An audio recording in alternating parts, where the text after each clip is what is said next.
حضرت علی کرم اللہ وجہ الکریم نے فرمایا، خدا کے نزدیک کسی انسان کی عزت جتنی زیادہ ہو جاتی ہے اس کا امتحان بھی اسی قدر سخت ہو جاتا ہے۔ جس کا ظرف دیکھنا ہو اسے عزت دو، فطرت دیکھنی ہو تو اسے آزادی دو، نیت دیکھنی ہو تو اسے قرض دو، خصلت دیکھنی ہو تو اس کے ساتھ کھانا کھاؤ۔ جب انسان کسی سے ڈرتا ہے تو اس سے دور ہو جاتا ہے، لیکن جب وہ اپنے رب سے ڈرتا ہے تو اس کے اور زیادہ قریب ہو جاتا ہے۔ جب اللہ کسی سے خوش ہوتا ہے تو اس کے لیے نیکی آسان اور گناہ کرنا مشکل کر دیتا ہے۔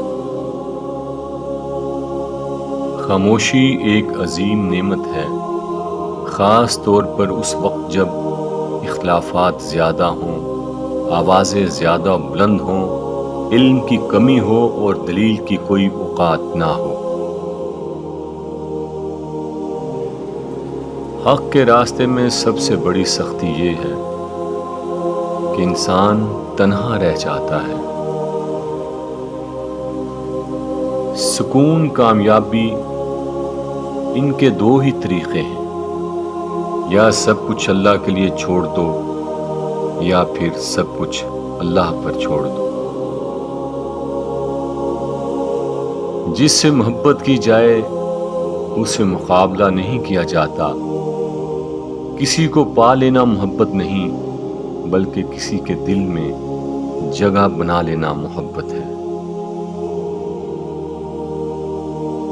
زندگی میں قسم، قدم اور قلم بہت ہی سوچ سمجھ کر اٹھانا چاہیے۔ الفاظ ہی سب کچھ ہوتے ہیں، دل جیت بھی لیتے ہیں اور چیر بھی دیتے ہیں۔ کچھ لوگ اپنی اکڑ کی وجہ سے قیمتی رشتے کھو دیتے ہیں اور کچھ لوگ رشتے بچاتے بچاتے اپنی قدر ہی کھو دیتے ہیں۔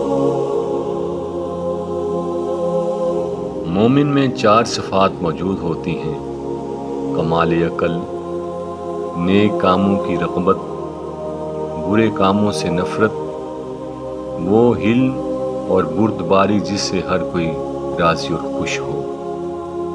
عقل جیسی کوئی دولت نہیں اور جہالت جیسی کوئی غربت نہیں، ادب و آداب جیسی کوئی میراث نہیں اور مشورے جیسا کوئی مددگار نہیں۔ ہمیشہ دعا مانگتے رہا کرو کیونکہ دعا کبھی رد نہیں ہوتی، یا تو قبول ہوتی ہے یا آخرت کے لیے ذخیرہ ہو جاتی ہے یا مصیبت کو ٹال دیتی ہے۔ جب اللہ چاہتا ہے کہ کسی بندے سے دوستی کرے تو اس کی زبان پر اپنا ذکر اور دل پر اپنی فکر کے دروازے کھول دیتا ہے۔